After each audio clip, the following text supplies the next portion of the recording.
নমস্কার বন্ধুরা, আজকে আপনাদেরকে আমি ঘোরাতে নিয়ে আসলাম শান্তিনিকেতনের সেই বিখ্যাত চামড়ার ব্যাগের ফ্যাক্টরিতে।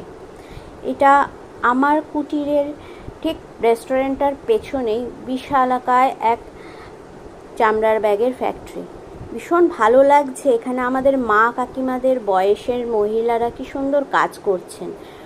প্রতিটা পার্ট চামড়ার ব্যাগের এক একজন এক একটা আলাদা আলাদা পার্ট নিয়ে কাজ করছেন। এই যেরকম কি সুন্দর, এইটা হচ্ছে জুয়েলারি বক্স তৈরি হচ্ছে এবং ভীষণভাবেই এত সুন্দর যে এগুলো তৈরি হয়, আলাদা আলাদা কালার হয়। সব কালারগুলো আবার এক একজন এক একটা ব্যাগের কালারগুলো করতে থাকেন এবং এত বড় এত সুন্দর একটা ফ্যাক্টরি আমার হয়তো অনেকেই জানেন এবং অনেকেই জানেন না। তো